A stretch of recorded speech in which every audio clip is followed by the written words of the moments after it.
ایک ہیلی copter crash میں اس دنیا کو الوداع کہنے والے ایران کے مشہور راشٹرپتی ابراہیم رئیسی کو فائنلی اب تو ان کی قبر میں دفن بھی کر دیا گیا ہے، مگر ان کی تدفین کے بھی کئی دن گزر جانے کے بعد بھی دنیا بھر کے میڈیا میں ان کو لے کر ابھی بھی کچھ خاص طرح کی چرچائیں چل رہی ہیں۔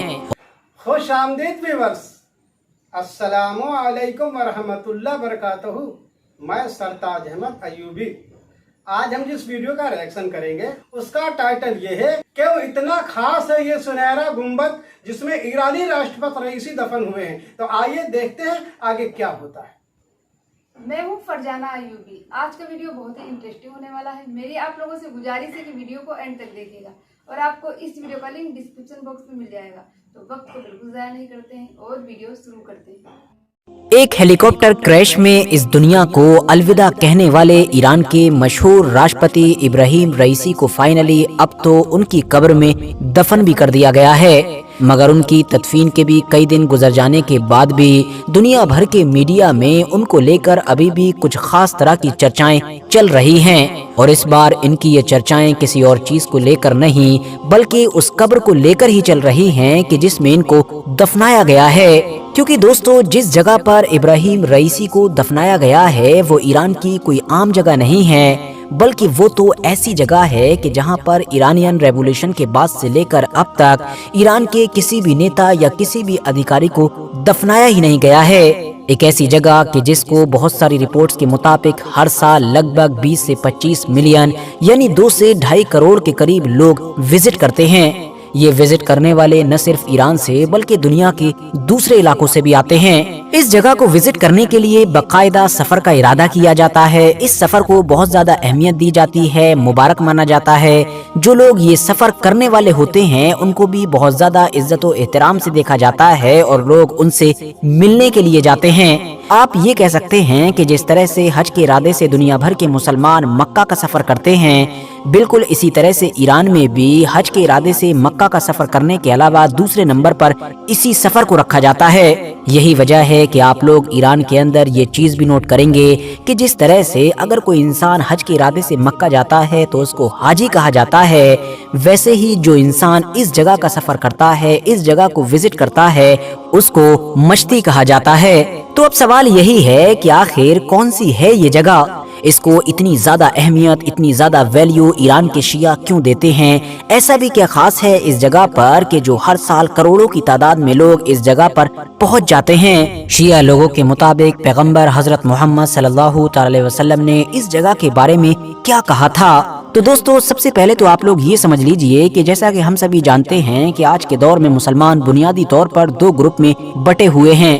ایک کو سنی کہا جاتا ہے جبکہ دوسروں کو شیعہ کہا جاتا ہے۔ ہسٹوریکلی سنی مسلمانوں میں خلافت کا کانسیپٹ پایا جاتا ہے، یعنی کہ سنیوں کے مطابق پیغمبر حضرت محمد صلی اللہ تعالی علیہ وسلم کے ظاہری طور پر اس دنیا سے چلے جانے کے بعد خلافت کا سسٹم شروع ہوا تھا، اور پہلے خلیفہ حضرت ابوبکر صدیق، جبکہ دوسرے حضرت عمر فاروق اعظم، تیسرے حضرت عثمان غنی اور چوتھے حضرت علی شیر خدا تھے۔ اس کے بعد ان کے بیٹے حضرت حسن بھی خلیفہ رہے، مگر صرف 6 مہینے کے لیے، اور پھر خلافت کا سسٹم ختم ہو گیا اور پھر ملوکیت یعنی کہ سلطنتوں کا دور شروع ہو گیا۔ مگر دوسری طرف جو شیعہ سیکشن ہے وہ خلافت کی بجائے امامت کے کانسیپٹ پر یقین رکھتا ہے۔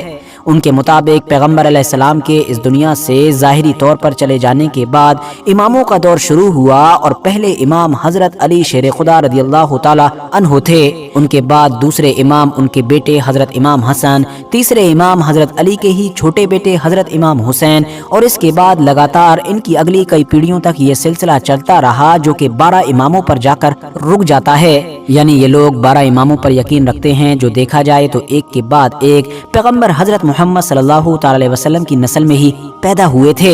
ویسے یہاں پر یہ بات بھی بتاتا چلوں کہ بھلے ہی سنی مسلمان امامت کی بجائے خلافت کے کانسیپٹ پر یقین رکھتے ہیں، مگر اس کا مطلب یہ بھی نہیں ہے کہ ان اماموں کو ڈینائی کیا جاتا ہے، بلکہ سنیوں میں تو ان کو حد سے زیادہ عزت اور اہمیت دی جاتی ہے، کیونکہ یہ سارے ہی لوگ نہ صرف پیغمبر حضرت محمد صلی اللہ تعالی علیہ وسلم کی نسل سے تھے بلکہ اپنے دور کے اپنے آپ میں ہی بڑے سے بڑے اسکالر ہوا کرتے تھے۔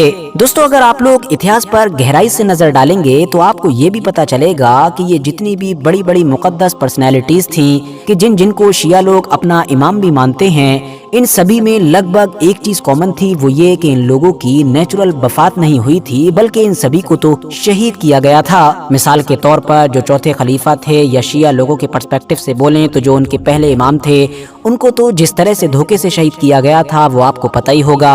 उनके छोटे बेटे हजरत इमाम हुसैन करबला में शहीद हुए थे, उनके बड़े बेटे हजरत इमाम हसन को जहर दिया गया था। इन तीनों के अलावा भी अगली पीढ़ियों में लगभग सारे ही लोगों को जहर के जरिए से शहीद किया गया, और ये जहर किसी और की तरफ से नहीं बल्कि आमतौर पर उस दौर के मुस्लिम सल्तनत के हुक्मरान की तरफ से ही दिलवाया जाता था, क्योंकि उनको हमेशा यही खतरा बना रहता था कि कहीं ऐसा ना हो जाए कि अचानक से कभी मुस्लिम दुनिया के आम लोग खड़े हो जाएं और पैगंबर हजरत मोहम्मद सल्लल्लाहु अलैहि वसल्लम के मौजूदा इस वंशज की लीडरशिप में, यानी कि इस औलाद की लीडरशिप में मेरी ही हुकूमत का तख्ता पलट कर दें। बावजूद इसके कि इनको हुकूमत की बिल्कुल भी चाह नहीं थी, इन्होंने तो बिल्कुल हुकूमत से दूर हटकर सादा जिंदगी गुजारना ही पसंद की थी। शिया लोगों के इन्हीं 12 इमामों में से इनके एक इमाम का नाम था अली इब्ने अब्बास अर रिजा, कि जिनको आमतौर पर हम लोग इमाम अली अर रिजा के नाम से भी जानते हैं। ये दरअसल शिया ग्रुप की तरफ से उनके 8वें इमाम के तौर पर